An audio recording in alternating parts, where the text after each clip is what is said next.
BPG Cars. What's up, everybody? This is the final installment of my engine build videos. This video number 5. Okay, it's about a 302 engine, about 1970, 71 model. This is the engine that I'm putting together from beginning to the end. Back when this engine was new, the cars were colored like Skittles, you know, like those bite-sized candies, multiple colors. They were all kinds of crazy colors in a rainbow. That was the way it was back in the day, and that's what makes these things so cool. Back then, Ford standard engine then was the 302 cubic inch, which is what this video is about. The 289 was no longer being made, and it was replaced by the 302 cubic inch engine. I got a real special treat for you. It's an old Ford Mustang commercial from the 70s. It's a real blast from the past. I hope you enjoy it. What makes Mustang #1? Personality. Take the 1970 Mustang Mach 1, for instance. It's got recessed taillights, an optional 428 Cobra Jet V8 with a shaker, and a sporty new front end.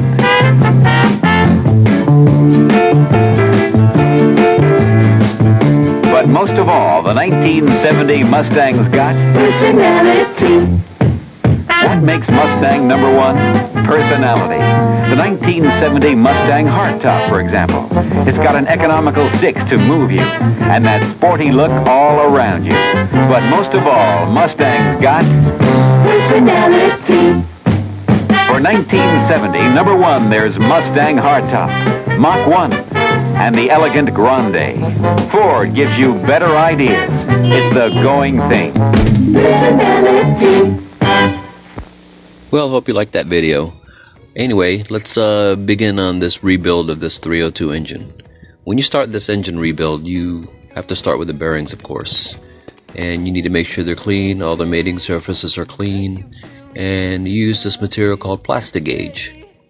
It's a plastic material that you put in between the bearings and the crank journal. And then when you torque the bearings down, it's going to squish it and make it flat. And that flat spot is what you measure with a Plastigauge to determine the oil clearance. You repeat the steps with the main bearings as you see here. Just put the Plastigauge there in the main journal and the main bearing saddle. Torque the spec and then measure after you torque it, after you pull the crankshaft out. Then you're going to get a reading on the flatness of the Plastigauge, and then that'll tell you the oil clearance of the main bearing journals. After torquing down your main caps or connecting rod caps, you're going to see a flattened piece of Plastigauge as you see here. The proper oil clearance for this main journal is 15 thousandths of an inch, as you can see here. It's properly, the oil clearance are properly done at 15 thousandths of an inch, and this is correct. Double check your measurements after you've done torque this main cap and the connecting rod caps on this engine. And after the measurements are done correctly, you should be ready to proceed with reassembly of this motor, the bottom end at least. There's no need to clean off this residual Plastigauge on the mains or connecting rod journals. It's not going to hurt the engine in any way. Just put the lubrication on it as I specified, the lithium-based lubrication, and torque it down to spec in 3 steps, and you should be just fine. Be very careful when you're taking out the crankshaft like you see me doing here. Use both hands and do it gently and slowly, not to damage or nick the main journals into any part of the engine block, because once you damage it, you're going to have to either replace it or you're going to have to pay lots of money with machine work to get the engine, get the engine crankshaft back to the way it was, back to factory spec.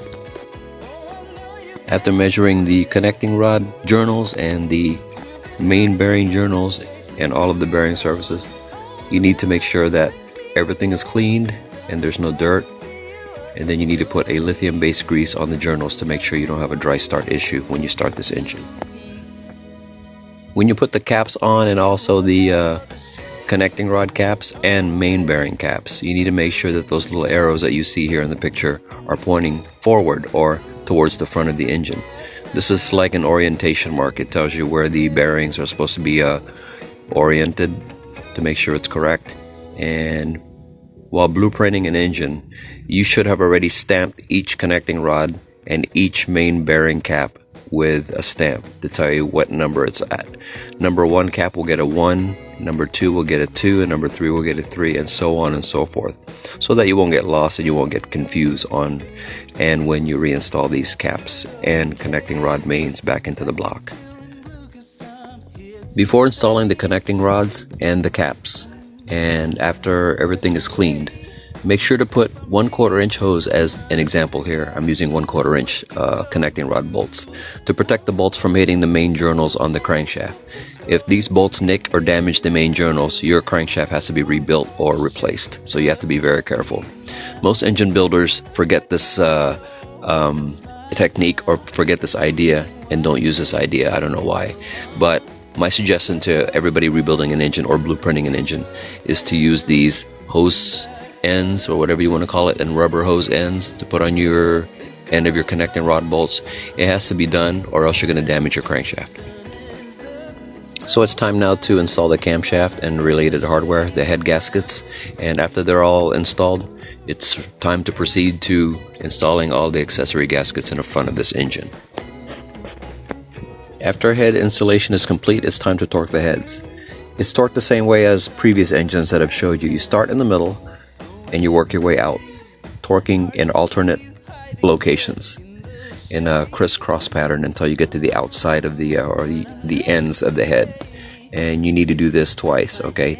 First to torque it down, and the second to go check to make sure it's torqued properly. With the heads torqued down properly, it's time to install all the accessory gaskets, all the water pump gaskets, and all the associated gaskets in the front. And also it's time to install the oil pump and the oil pan. And I didn't use this cam in this particular engine. I used a brand new 268XE comp cams for this engine for high performance use, because it is a high performance engine. This is the original camshaft that came with the motor, so I just tossed it. Okay, this is the 302 engine complete with valve cover gaskets. Everything is there. Oil pan, oil pump gaskets are in, water pump is on, all front gaskets are on, harmonic balancer is installed, all of the accessories are on, and accessory gaskets are on, and also the intake manifold gaskets are on and installed. So now the engine is ready, and all that needs to be installed now are other accessories and the accessories in the front. And as you can see, I've installed the exhaust manifolds here with high heat paint.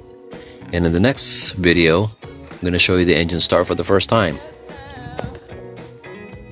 I hope you guys enjoyed that video. If you did, kindly hit the like, share, and subscribe button, and click the notification bell for further uploads or further future uploads if you enjoyed that video. Now, one more thing I need to show you is another blast from the past video, is another old commercial. So before we go, just watch this and enjoy. BBG out. This is a 302 high performance startup.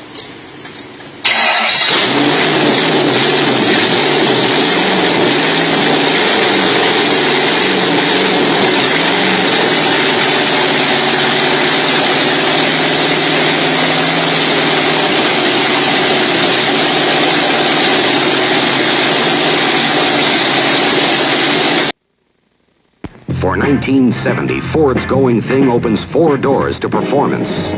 Mustang Mach 1, rear deck spoiler, front hood scoop. Mach 1, the biggest blast in the Mustang explosion.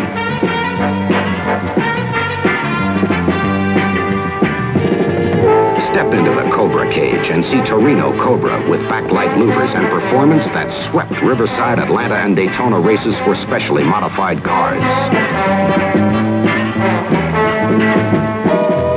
Here's the new Boss Mustang 302 with 4-barrel V8 and your choice of rear spoiler and backlight louvers. What the Boss Mustang says goes. Move out with Torino GT, aerodynamically styled with V8s all the way up to 429. Your Ford dealer's Performance Corner makes the big splash for 1970. Ford gives you better ideas. Ford gives you better ideas.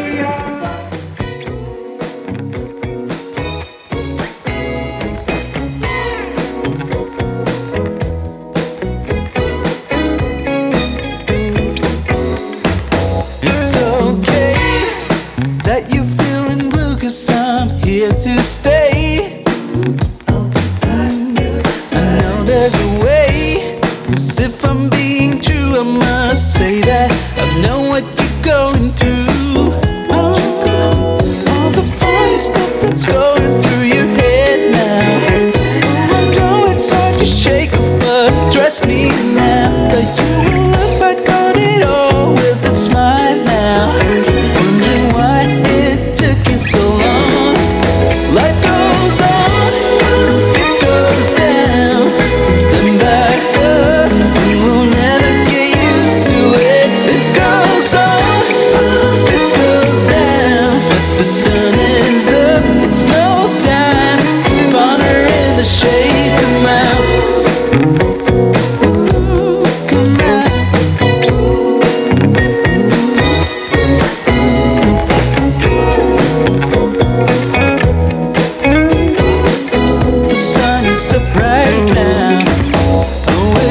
waiting there in the shade. But I know there's a way. If you take my hand now, let me show you another place. Back when this engine was new, this was Ford's new standard engine for their cars. I hope you enjoyed that, and if you did, kindly hit the like, share, and subscribe button and click the notification bell so you can get notified of upcoming uploads. Okay, so before I go, let's get one more blast from the past. Damn it! Did y'all like that? Okay, if you did, don't... Damn! This videography's hard work, man. Oh my God. You get through it. 'Cause you've been hiding in the shade for too long. Oh, don't have to thank me now. 'Cause I'm just glad to see you up on your feet. And that you're moving in closer to me. I see you walk out of the shade. Oh yeah.